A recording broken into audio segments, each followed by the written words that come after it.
Lupus LA would like to thank our generous sponsors for their support of the Your Story, Our Fight podcast. Mallinckrodt Pharmaceuticals is focused on managing complexity and improving lives. Emerge Business Solutions serves as a personal and professional CFO for clients across a wide spectrum of industries. They handle financial affairs with integrity and transparency.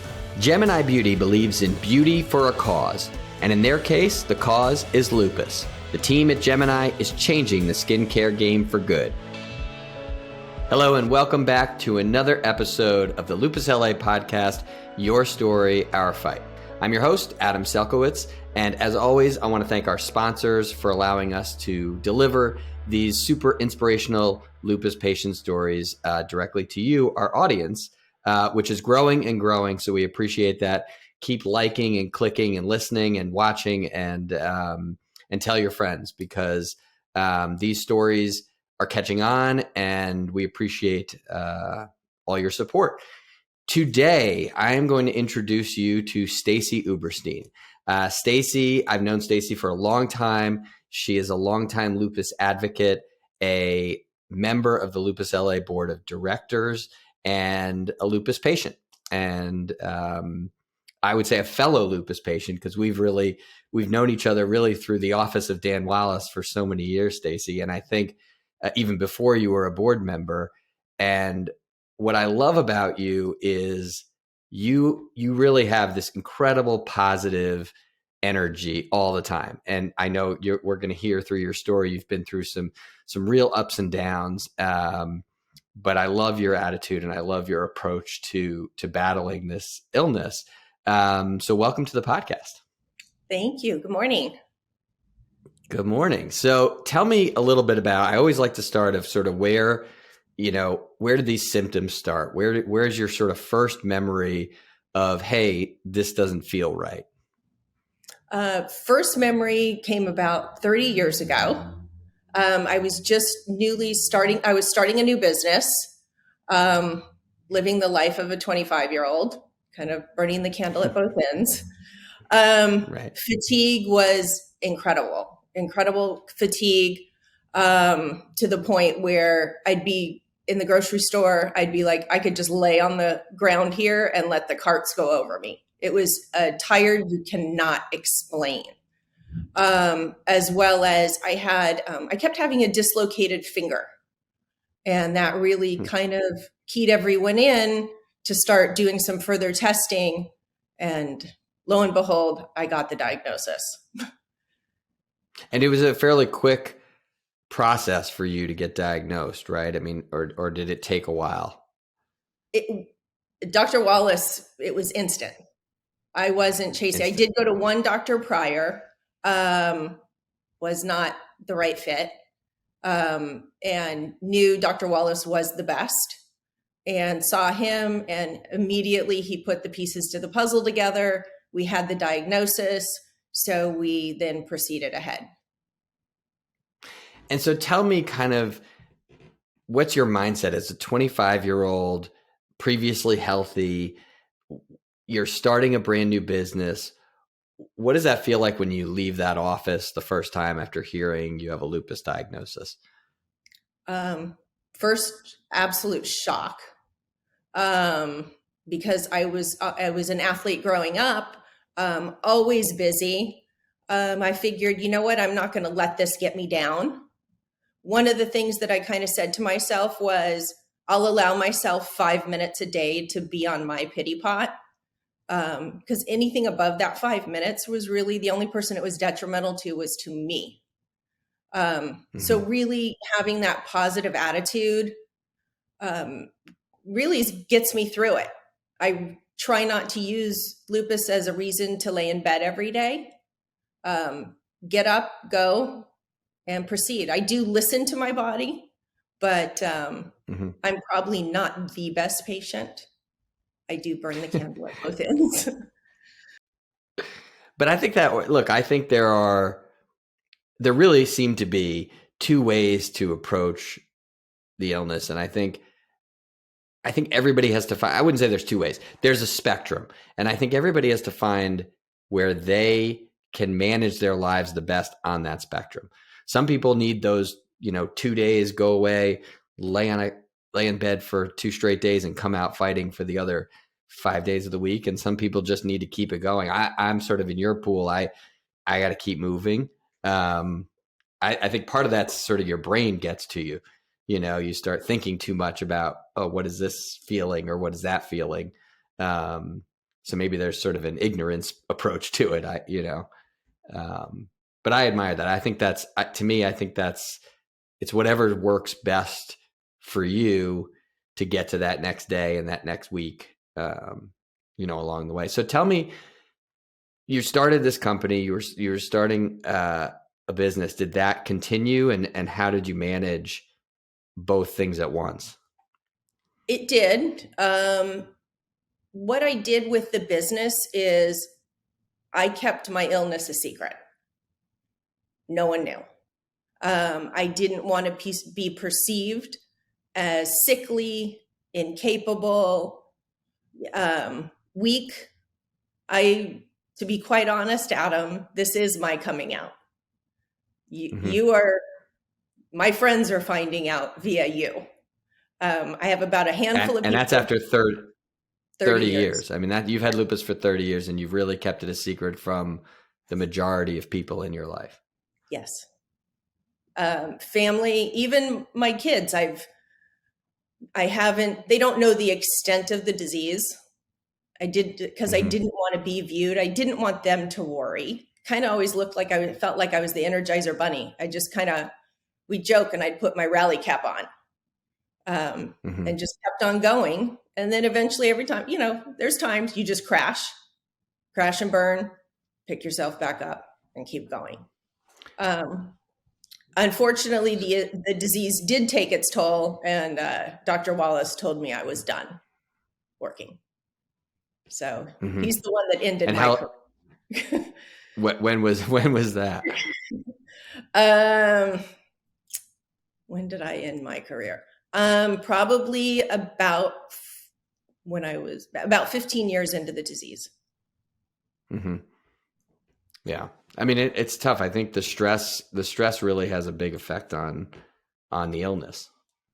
Absolutely.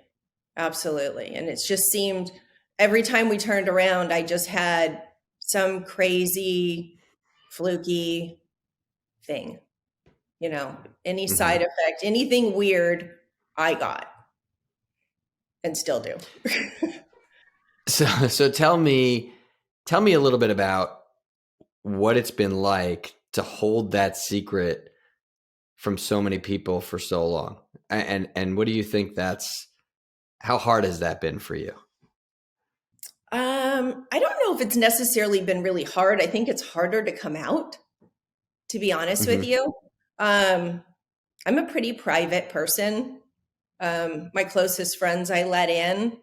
It's just kind of who I've been. I've never been someone, I don't want to be center of attention. I don't want people doting. I don't want people feeling sorry for me. I just want them to know me for me, not be identified as someone who's sick. And right, wrong, or indifferent, probably that's the wrong approach, but that's the way I did it. Yeah. Listen, I think, again, everybody has to find what works for them. So tell me why now, and what do you think is going to change after people see this? I think one of the things is being involved with the board. I have a passion of advocacy, and if I can help people, I love to do that. If people can learn from my story, then I think that's even a bigger bonus. As well as during COVID, I was diagnosed with breast cancer. And in doing so, having every side effect known to mankind come with that because of the lupus, it seemed easier to come out with this. I've been helping a lot of breast cancer patients along the way and went, this is okay. I can do this. And if my story can help, I'm all here. I'm here. And do you think your friends I mean, you think they're going to be shocked, or do you think they've sort of known all along the way that there's something there, you just don't talk about it? Or is it going to be, is your phone going to be ringing off the hook about, 15 minutes after people watch this? People are going to be shocked because I cover it up. I cover it up. I've always, as I said, I put my rally cap on, I'll do whatever I need to do. And then I'll come home and crash privately, or feel horrible. Yeah. I honestly think you're going to be really, I don't want to say pleasantly surprised, but I think you're going to feel a sense of relief that you didn't know you would feel when more people know. I mean, I've sort of had a different approach, because when I was 16, I sort of just told everybody, and I wanted to put Loopy on my license plate. My mother forbid me, because she's like, that's absurd. But that was sort of my thing, and it became a little bit of my identity, not my sole identity, but I would say it has been a big part of who I am, and getting involved with all these lupus organizations and starting Lupus LA. And, I just said, all right, I'm going to put myself out there. And look, did it hurt my original career as an actor, or my, work as a producer, or whatever it is? It might have. I don't know if people said, oh, I don't want to risk it, with somebody who has a chronic illness. I'm not, I don't know of any circumstances there that actually happened, but I have had a different, very forward life, and I don't love it all the time, but I think it has had value for me. And I think you'll find, especially through the work we do at Lupus LA, I think you will find there'll be some real value to it. At least I hope so. So if you're Stacey's friend, call her and share your story with her, because I think that's what this podcast is all about. It's really about inspiring people with your story. And so I want to take a quick break right now. We're going to run a commercial or two, and then I want to come back and talk about the work you've been doing for Lupus LA and how that has affected you along the way, and a little bit more about sort of the path of your illness, because I know it's taken some crazy twists and turns. So we'll be right back with more from Stacey Uberstine. Lupus LA's Facebook Live Chat series connects leading lupus and health experts with our community to answer the most current and important questions. For more information, visit lupusla.org. We're back on the Lupus LA podcast, Your Story, Our Fight. And today we're telling Stacey Uberstine's story. And a lot of people out there hearing it for the very first time, which, so let's talk about a little bit more about how the illness has progressed over the years, and what was happening around that 15-year mark where it just was getting too severe for you to work and things like that. Tell us a little bit more about that. Yeah, back at the time when Dr. Wallace finally pulled the plug on me working the hours that I was working and everything I was doing, it was a point of severe migraines, to the point about probably 20 a month, to where we were doing the injections, the spinal. I mean, you name it, we did it. My SED rate was crazy. I had already had the joint replacement surgery from the dislocated finger. So I did lose the finger, and due to the avascular necroses from steroid use as a child for skin rashes, but we didn't know that really was lupus showing itself. As time progressed, I started getting kidney stones, which, Adam, I know you can understand a little. Yeah, my favorite. I am a kidney stone maker, to the point of sometimes having 25 at a time. So finally, Dr. Wallace, we did a little more investigation. I then got the diagnosis of Sjogren's to go along with my lupus, with the renal tubular acidosis that we now deal with. Is that where the kidney stones come from? The kidney stones come from the Sjogren's. which is, my I kidney guess, stones, I think, are totally mine. I have a sponge kidney, so my kidney's not smooth. It's got these little holes in it, and that's where mhm. they just sit and form in there. So then they get stuck for whatever. It's a nightmare. But I never heard of the kidney stones from Sjogren's From / lupus.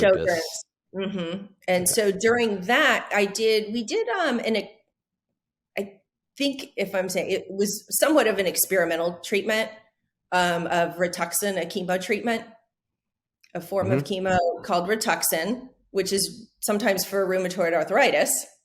Right. But there were signs that helped with kidney stones. So we went through I don't know, probably about 6 rounds of that. Showed great improvement, knock on wood, until Okay. my body decided you can no longer take Rituxan. My body then turned on Rituxan. So here we are. So instead of 25 kidney stones at a time, I may get 4. So I'll take 4.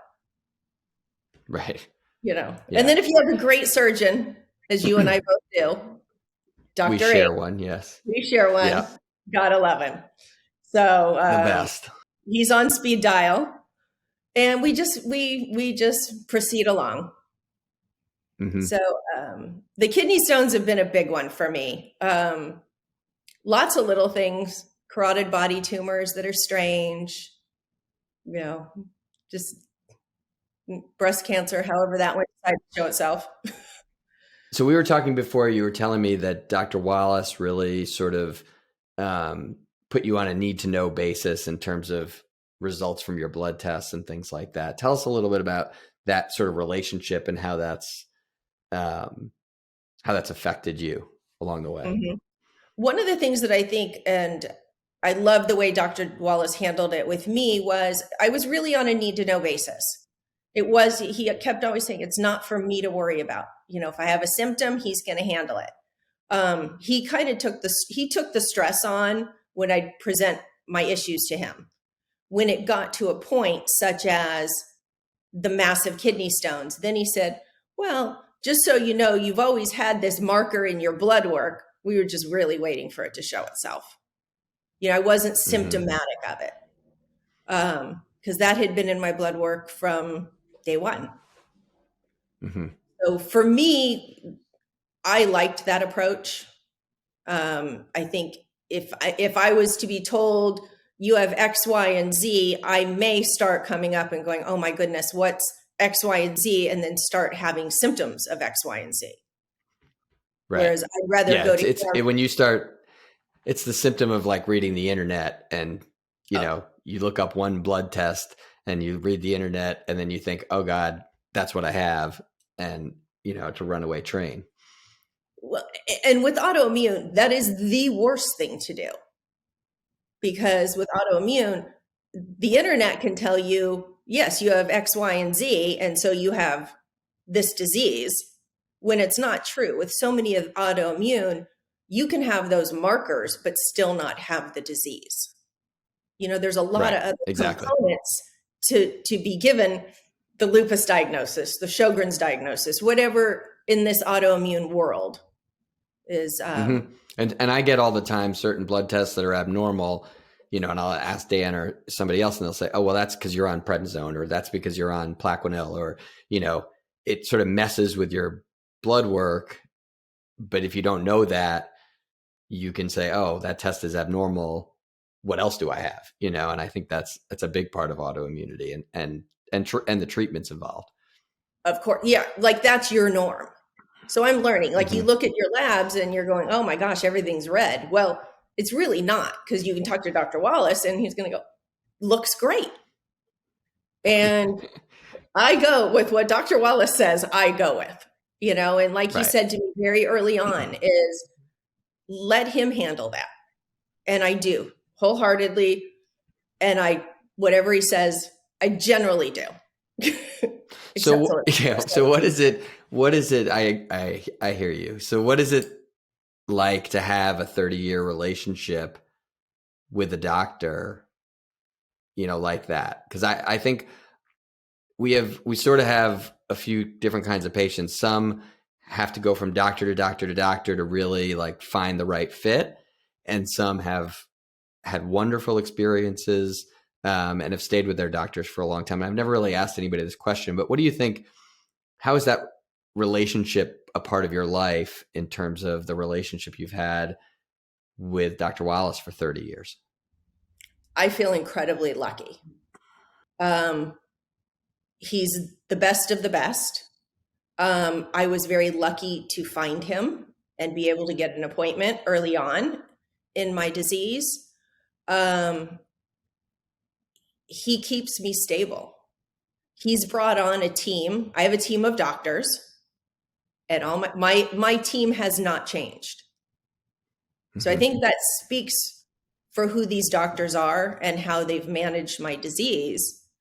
I don't feel the need. I don't need to go search for another doctor. And he's accessible. If I need him, he's there. And as well as his team of people underneath him. Right.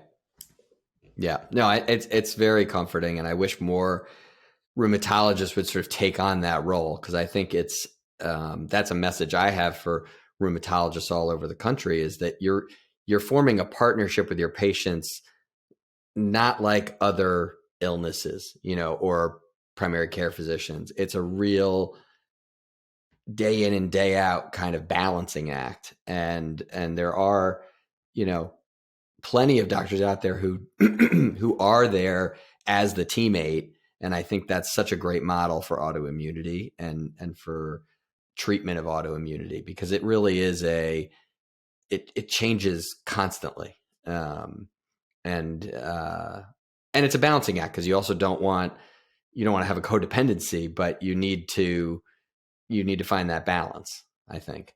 So tell me, so he finally convinced you to join the Lupus LA board, maybe 5 years ago, somewhere in that range. But you had been a supporter of Lupus LA for a long time, and we've been friends for a long time. And so tell me kind of what made you say, all right, I'm ready to take my involvement to the next level? I think first and foremost, I needed to make sure when they tried to get me on the board early on, it just was not the right time for me. I have twin boys. I needed to get them to where I wasn't there all the time for them. Like I could have that time to break away.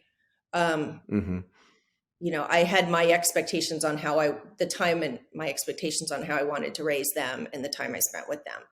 Very important to me is that family time. Once they and you have great results. You have terrific results in your family. So it worked. I am incredibly proud of them and the young men that they've turned out to be and the things that they're doing. And so I felt at that point, once I knew, we decided you could see which path they were going down. Because I always say there's two paths in life. You can go right or left, and hopefully we picked the right one. And they did. They're doing great. And then it was time for me. And I really wanted to give back a little or see what I could do within the organization, because Dr. Wallace and Lupus LA has always been there for me. It's always been there as a resource. Dr. Wallace's book has been a huge resource for me. Instead of going to the WebMD, I just open his book. Right. Right. So, and what's the experience been like? What's it getting on sort of the inside of an organization like ours? Tell people what it means to be a board member of a changing organization, because we really, over the years, we've really evolved into a much more patient-focused organization, which I know you really are a big part of. And, what's that like? Huge. I love what I do in the organization. And you're right. I've seen it from when I came on board, which was pre-COVID. We were having events. We had galas. We had Hollywood handbags. I've loved being involved on those committees. Who doesn't love a great party that has great fundraising and lots of incredible people? So we've gone from that to all of a sudden halting to, okay, how are we going to keep this afloat during COVID and us doing our online events, to now we're starting to venture back out into society and changing the organization has changed. We definitely are far more patient focused within, I feel, advocacy. And I think we really need that. I think that's something that's super important for our community is advocating as well as educating. One of my things is educating people to what lupus is, including there's a lot of doctors that don't understand the disease. You go in and you have you go into a doctor's office or emergency room if you had to, and they go, oh, well, you don't look like you've got lupus. Mm-hmm. My biggest pet peeve. And my response now is, well, can you please tell me, what does lupus look like? Because lupus does not have a look. Lupus does not discriminate, and it has no look. And I think of us being able to educate people, because you could look like yourself. You look good, you go out, you're living your life, but inside you're falling apart. And it's a matter of educating people, doctors, colleagues, about the disease. Do you think the stories we've been telling through our Facebook series, through this podcast, through our emergency grant program and learning about patients' needs and helping to support those needs, do you think that's had an effect on you that's helping you share your story? 100%. 100%.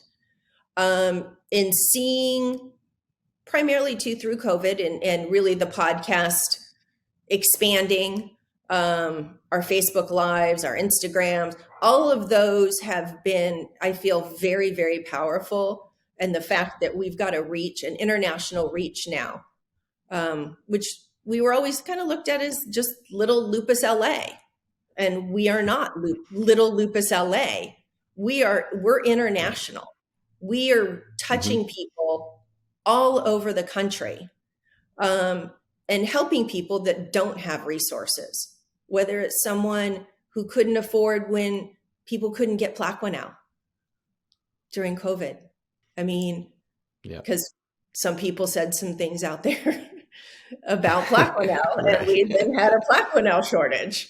It was a matter of educating people as to what Plaquenil really is and the use for it, to someone who can't afford to pay their gas bill in the middle of winter. We're going to help those people because they're off on disability. So I think in seeing those people coming forward and hearing others' stories is allowing others as well as myself to come out and tell their story. Yeah, I'm super proud of you, and I think I can't wait for people to see this, and I think it's just going to give you more fuel for that fire. And I appreciate you doing this, and maybe we'll have you come back and tell us kind of in a few months, what the experience has been like. Because I think there's so many people out there who are in your same position, and not that I think everybody needs to come out and share their story. That's a personal decision, but I think the experience is going to be really beneficial for others and hopefully for you as well. And I thank you so much for being a guest today on the podcast. Well, thank you for having me and allowing me to tell my story. On behalf of the entire team at Lupus LA, we thank you for joining the Your Story, Our Fight podcast. Please tune in, spread the word, and come back for more inspiring lupus stories. I'm your host, Adam Selkowitz, wishing you good health, and to always remember, your story is our fight.